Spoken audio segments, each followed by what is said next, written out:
want you to be able to see this paper, which is called Nemopoly. That's a very difficult word to pronounce. Nemopoly is a game that was invented by this dude, Lawrence Schoen at Lake Forest College. And here's his paper. It's a little weird. It's not the most APA-style scientific paper there is, but this journal that he published in, even though it's peer review, is about teaching. So this is a journal that I read about teaching of psychology, and I found this paper ages ago. It's from 1996, and it describes basically the experiment that you guys did in the first 2 weeks of lab. Let's read it. And what I'll do is I'll take notes on it as we go along. A mnemonic system based on the game board from Parker Brothers Monopoly is described. Students' familiarity with the board combined with simpler mnemonic devices, acrostics and rhymes. So do you know what acrostics are? Nobody knows what acrostics? It has to do with acronyms. It doesn't have to be vertical, but it's like, do you know who Roy G. Biv is? What's Roy G. Biv? Yeah, they're the red, orange, yellow, green, blue, indigo, violet. That's the colors in the visible spectrum or the rainbow, and that is an acronym. And so an acrostic is a memory aid, right? That relies on acronyms. So I'm going to make a little note here about the abstract, just so I know what Schoen said in the abstract. I would say something like, testing a new memory aid based on the Monopoly board. Okay. So now we're into this first sentence. Topic of human memory, whether it occurs in an introductory class or advanced course in cognitive psychology, fascinates students. I'm sure it does. Memory always fascinates students. That's not really important. That's kind of background material about memory. Instructors can introduce different types of memory. Do you know any of these? Working memory? Do you know what that is? Anybody? Working memory? No? Didn't you have 1101? Yes? Yes, and it also used to be known as short-term memory. That's right. Okay. Implicit memory, that's things that you can't explain to other people, like how to ride a bike.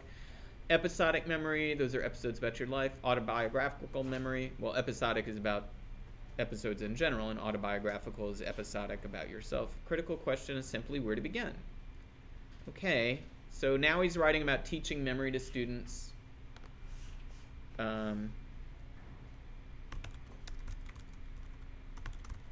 And it's kind of a question, right? To capture students' imagination regarding the power of memory, I recommend starting with mnemonics. What's a mnemonic? It's hard to say. Mnemonics. Mnemonic. Yeah, it just means a memory aid. It's something that improves your memory, like telling a story or, Roy G. Biv or whatever. Okay. Or singing a song, which I think might be helpful to memorize some things. Does anybody know the preamble to the Constitution? No? Yeah. Do you know the song? Nobody knows the song? David, you don't? We the people, in order to form a movement. You've never heard that? Schoolhouse Rock? You were robbed with no Schoolhouse Rock. That's a shame. All right, so this is about mnemonics. The demonstration described begins with the introduction of simple techniques, builds to an effective mnemonic system that incorporates and illustrates the underlying principles of human memory. So he's going to demonstrate some memory aid.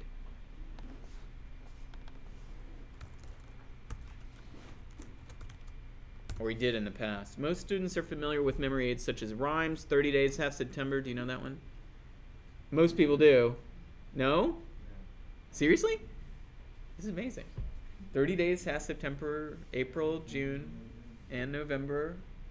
No? All the rest have 31? How do you remember which one? You just know which ones have 31 days. Roy G. Biv. What? The Knuckles thing? I don't know that one. Seriously? Yeah. January, February. Oh, that's cool. All right, I get it. The more flexible, except February doesn't have 30. All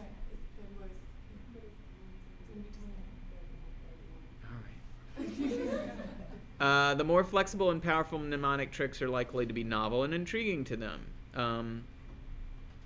Okay, maybe. So use a powerful memory aid. Show the students a cool memory aid is what he's saying here.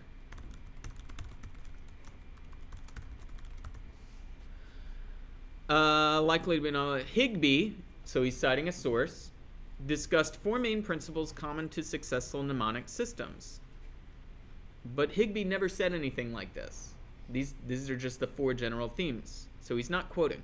Meaningfulness, organization, association, and visualization. The effectiveness of any system depends on how well these 4 principles facilitate, I hate that word. It just means make it easier. Facilitate encoding, storage, and retrieval of the information to be remembered. So that's just background about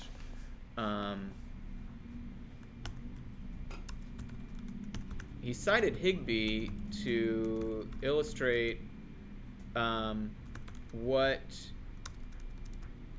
sort of the 4 things a good memory aid has. Okay, so I'm paraphrasing, but this is all, it's totally informal and it's pretty original. When I go back and I read these things, there's no danger of me paraphrasing, showing improperly. The only person I'm paraphrasing is myself, and that's totally cool. Okay, 2 powerful mnemonic systems are the method of loci and the phonetic peg system. Have you ever heard of this? The method of loci involves learning a series of places, such as the rooms in a house or the route one may take walking around campus. How could you use that to memorize something? Well, each place is then paired with a piece of information one wishes to remember. Retrieval is accomplished by mentally retracing one's route, pausing at each locus or place to pick up the item that's been placed there. Okay, so this is a description of the method of loci. Now, I know what this is. That's how I found this paper, because I'm interested in this method. It has to do with associating things that you need to be remembered with places along a path that you're very familiar with. And already I've paraphrased in my own words, right? Associating things to be remembered with locations along a path with which one is very familiar. All right, so to get here from my office, I have to walk out of my office and to the elevators of Urban Life, down to the 3rd floor, walk past the bookstore, cross Cortland, and then come down here. I walk up the stairs just at the end of this hallway and then walk down the hallway, and that's how I get here. So if I needed to remember my shopping list, right, for later today, I need, I don't know, like a quart of milk, a loaf of bread, and a stick of butter. And I got to remember all these things. And kitty litter. Turns out we're low on kitty litter.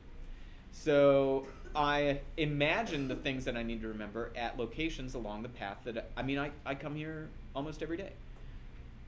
So I walk, I imagine I walk out of my office, I go to the elevators, and the doors open, and just like in The Shining, instead of blood coming out, it's like milk is pouring out of the elevator. Okay, so I'm visualizing so that I'll remember later. Elevator doors, milk pours out. Okay, that's a quart of milk. I come down to the bookstore, and for some reason, instead of textbook in the windows, they have giant blocks of butter are sitting there just about to melt right away. That's what's on sale in the bookstore. And the thing is about this memory method, it really works. And the more bizarre the associations are, the better your memory is going to be. It's really interesting. It seems to me that way. I don't know of any evidence of that. What else do I need? I need a loaf of bread. So I come out onto Cortland, and there are crumbs everywhere because somebody left hundreds of loaves of bread around, and the cars just smashed over them, and there's crumbs of bread all over Cortland. And then when I get up, when I come up the stairs, there are. Oh, did you see that movie Home Alone? There's bags of kitty litter swinging over the balcony. Okay, so that's bizarre enough. Now when I go to the store, I'll have forgotten my list, but all I have to do is think of that path. Okay, I'm walking out of my office. Door opens and milk. Go by the bookstore. There's a display of butter. Cross Cortland and step on the crumbs of bread. And then watch out for those bags of kitty litter. That Macaulay Culkin is trying to get me. Okay. So that's the method of loci. So I would go through the rest of this paper. In fact, what I'm going to do is I'm going to continue doing this if you think that it might be useful. You're never going to have to summarize this paper. But watching me do it and make these notes and then writing the summary, and you can see what I'm going to write on my screen. In this movie that I'm going to pause right now, but I'll continue later on. If you think it's helpful, I'll go ahead and finish this up over the weekend and post it to iTunes U so that you can watch a movie of me writing a one-page article summary and see what it's like. Cool? All right. Well, be safe.